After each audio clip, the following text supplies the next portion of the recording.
possibilita que você se dedique a mais coisas ao mesmo tempo, do ponto de vista do seu desenvolvimento e das suas habilidades. Que hoje você gostaria de pintar e não pinta porque não tem tempo. Então não desenvolve habilidade, né?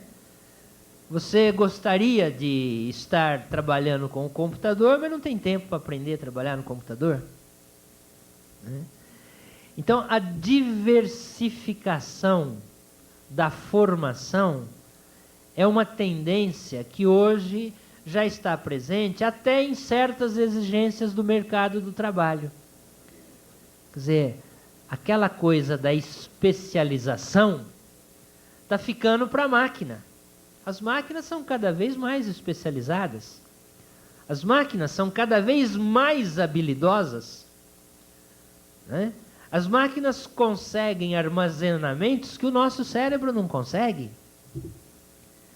Então, a especialização está sendo depositada na máquina.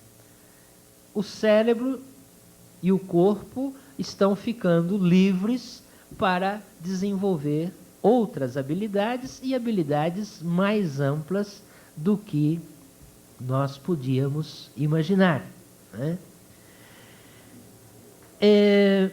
Evidentemente que com tudo isto avizinha-se também uma valorização da capacidade da criação científica e da capacidade da criação artística, né? Porque nós temos a cada passo, nós temos a cada momento que vincular toda esta produção científica a este processo de libertação, né? Então, os homens que conseguem fazer avanços científicos, avanços tecnológicos, ou na criação artística que satisfaz, se quiserem, o espírito, esses homens adquirem uma valorização diferente, né? Então eu queria, agora sim, para finalizar e deixar a oportunidade de que vocês se manifestem, né? Eu queria dizer o seguinte. Primeiro, é possível que, por mais que eu tenha dito de que não se queira fazer utopias, mas olhar o presente, olhar o que está aí para a frente, é possível que desconfiem muito das minhas colocações. Quer dizer, mas está fazendo utopia, né? Aí eu vou dizer, segunda coisa, não olhem para o momento imediato de uma situação concreta que é a realidade brasileira. Olhem para onde é que a humanidade no seu conjunto está caminhando, né? Terceira coisa, bom, vamos ficar olhando para lá e não vamos olhar para o Brasil? Evidente que vamos olhar para o Brasil, mas olhem para o Brasil no seu conjunto, na sua totalidade, nas suas múltiplas realidades, nas suas múltiplas diferenças, e num certo Brasil vocês vão encontrar também isso que eu falei aqui. Há um outro Brasil, há uma outra escola pública, há uma outra realidade que não é ainda indicativa do que eu falei aqui.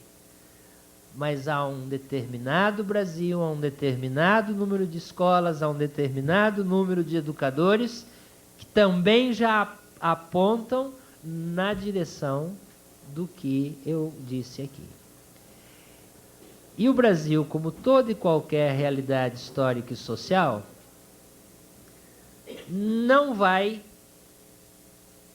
copiar ou não vai se propor como modelo ou não vai navegar historicamente para o mais simples, para o menos complexo.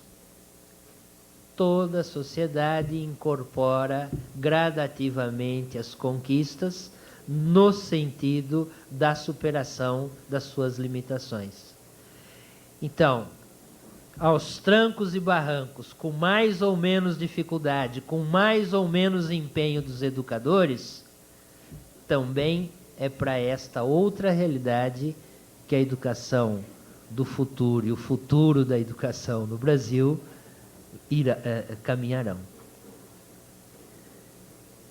Fico à disposição para as colocações que forem necessárias e, mais uma vez, agradeço a oportunidade dessa participação.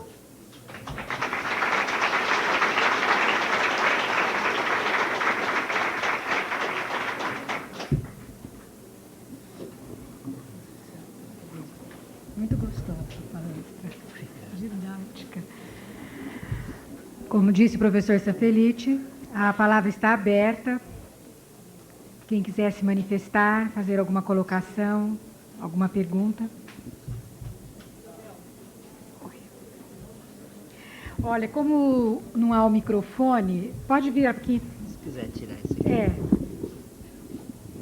Isso. É só uma questão para continuar a reflexão. Quer dizer, eu concordo plenamente com as colocações que o professor Sanfelice fez, de que a humanidade, né, caminha para um outro lado, mais no sentido da tecnologia, do avanço, e que o Brasil também necessariamente está passando por isso e deverá avançar ainda mais. Em relação à educação, eu acho que cada vez mais nós temos necessidade de estarmos incorporando no dia a dia as questões novas, né? E esse outro conhecimento que os alunos trazem para a sala de aula. Agora, o que eu gostaria que o professor falasse também um pouco é em relação à própria resistência que eu acredito que exista, talvez não de forma deliberada por parte da escola, mas essa resistência ela é presente no sentido de estar apropriando e incorporando as próprias inovações trazidas pelos alunos na sala de aula e que muitas vezes não são levadas em consideração. E o quanto, né, tem sido demonstrado ao longo da história a dificuldade que a escola tem de estar exatamente incorporando, inclusive, as novas tecnologias.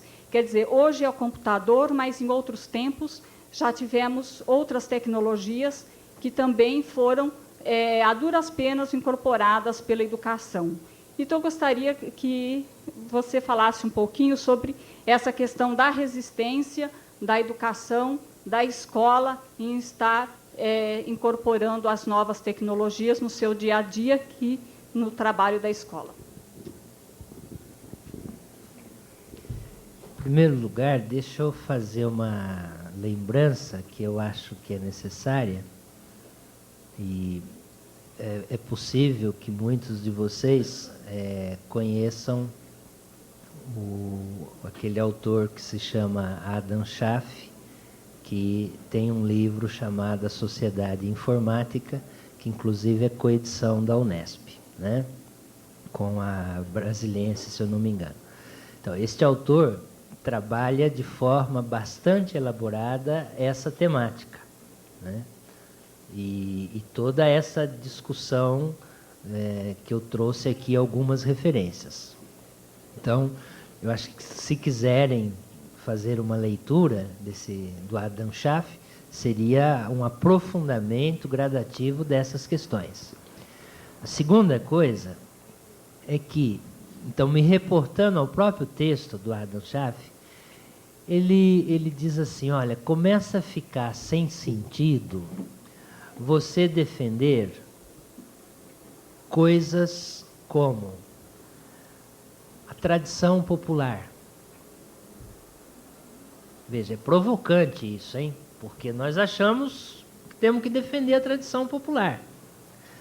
Ele diz, começa a ficar sem sentido defender a permanência do folclore.